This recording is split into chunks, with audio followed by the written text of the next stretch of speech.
আসসালামু আলাইকুম everyone, welcome back to my channel. আবারও চলে আসলাম আপনাদের মাঝে আরও একটা ভিডিও নিয়ে। আর ভিডিওটা শেষ পর্যন্ত দেখার অনুরোধ রইল। প্লিজ আপু ভাইয়ের একটা লাইক দিয়ে ভিডিওটা দেখা শুরু করবেন। আমার ভিডিওর কোনো অংশ যদি ভালো লেগে থাকে চাইলে আমার চ্যানেলটা সাবস্ক্রাইব করে আমার পাশে থেকে যাবেন। আমি ব্লগ বাই সাথী ঢাকা থেকে বলছি। তা আমি এখানে গরু মাংস নিয়ে নিয়েছি আর দিয়ে দিলাম পেঁয়াজ কুচি, আর স্বাদ মতো লবণ দিয়েছি, হলুদের গুঁড়া, মরিচের গুঁড়া, ধনিয়ার গুঁড়া দিয়ে দিলাম। মরিচের গুঁড়াটা একটু বেশি দিয়েছি কারণ আমরা ঝাল খেতে একটু পছন্দ করি তার জন্য। আর যারা ঝাল কম খাবেন তারা কমই দিবেন। আর 3-4টা তেজপাতা দিয়ে দিলাম আর কি, একটু ছিঁড়ে দিয়েছি। এলাচ আর দারচিনি দিয়ে দিচ্ছি। তা আমি বেশি মশলা দিব না, একদমই অল্প মশলা দিয়ে রান্না করে নিচ্ছি। আর কেউ চাইলে এলাচের সঙ্গে, দারচিনির সঙ্গে, তারপর লবঙ্গ, গোলমরিচ এগুলো দিতে পারেন। তা আমি এগুলো আর দিচ্ছি না, একদমই হালকা মশলা দিয়ে রান্না করে নিচ্ছি। এখানে আদা রসুন জিরার পেস্ট দিয়ে দিলাম, দিয়ে ভালোভাবে আর কি মশলাটাকে মিশিয়ে নিয়ে কষিয়ে নিব। আর আমার চুলাটা কিন্তু জ্বলতেছে।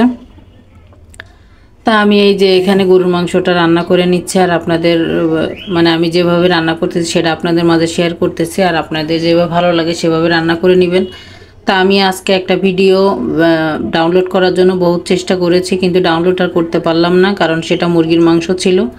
লাস্ট পর্যায়ে সে ভিডিওটা ডিলিট করেই দিয়েছি, কারণ ওইটা আর কি আজকে ডাউনলোড করার জন্য, আজকে ভিডিও ছাড়ার জন্য বহুত চেষ্টা করেছিলাম, কিন্তু কোনোভাবেই আমি ভিডিওটা ডাউনলোড করতে পারলাম না। লাস্ট পর্যায়ে ভিডিওটা পুরোপুরি ডিলিট করে দেওয়া লাগছে। তারপরে এখন আবার এই যে গরুর মাংস ভিডিও ছিল, এটা কয়েকদিন আগের ভিডিও, সেই ভিডিওটাই এখন দিয়ে দিচ্ছি, আপনাদের মাঝে শেয়ার করতেছি। অবশ্যই ভিডিওটা একটু ফুল ওয়াচ করে দিবেন। আর শরীরটা খুবই অসুস্থ, ভিডিও করতে পারতেছি না, এই জন্য আর কি আগের যে ভিডিও ছিল সেই ভিডিওটাই দিচ্ছি আর কি। আর এই ভিডিও দেওয়ার ইচ্ছা ছিল না, কিন্তু 3-4 দিন যাবত ভিডিও করতে পারতেছি না, এতটাই শরীর অসুস্থ।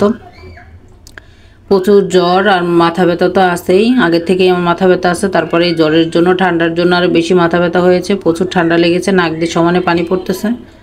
তা আমি একটু পানি দিয়ে দিলাম আর কি কষানোর জন্য। আর পানিটা দিয়ে আমি এই যে এখন দিয়ে দিলাম টমেটো। আর টমেটো দিয়ে যদি কেউ গরু মাংস না খেয়ে থাকেন অবশ্যই খেয়ে দেখবেন, খুবই ভালো লাগে খেতে।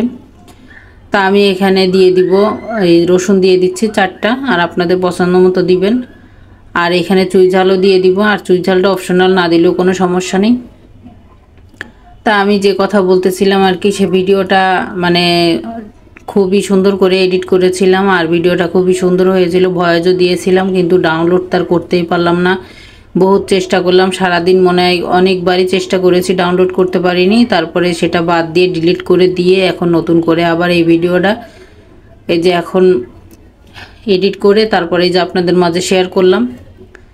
তাই এই যে এখনই আমি এই জন্য আমার ভিডিওটা ছাড়তে একটু দেরি হয়ে গেছে, যেহেতু আমি 7টা বাজে ভিডিও ছাড়ি। তা আমার আজকে 7টায় ভিডিও ছাড়া হলো না, তা অনেকটাই দেরি হয়ে যাচ্ছে আজকে ভিডিও ছাড়তে। অবশ্যই সবাই একটু ক্ষমা সুন্দর দৃষ্টিতে দেখবেন, আর ভিডিওটা একটু ফুল ওয়াচ করে দিবেন।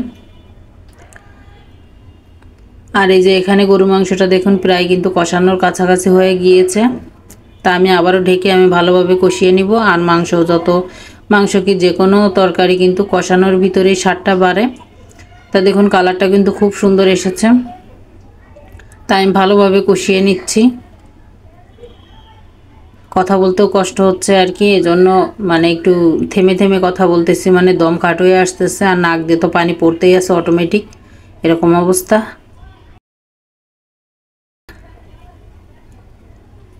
তা আমার মাংসটা কিন্তু ভালোভাবে কষানো হয়ে গিয়েছে, দেখুন মাশাল্লাহ মাশাল্লাহ খুবই সুন্দর কষানো হয়ে গেছে। এখন কিন্তু খাওয়ার পর্যায়ে চলে এসেছে, এই সময় কিন্তু খাওয়া যেতে পারে।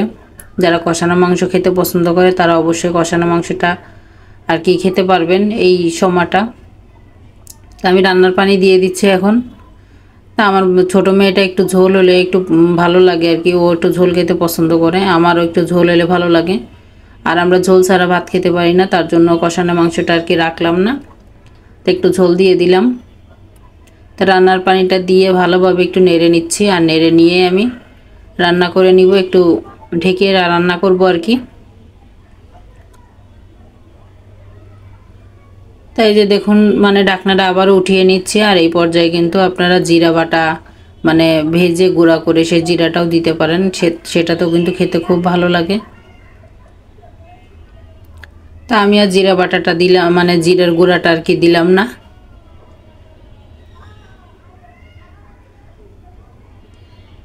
তা আবার একটু ঢেকে নিচ্ছে। আর এই যে রান্নাটা কিন্তু আমার হয়ে গিয়েছে।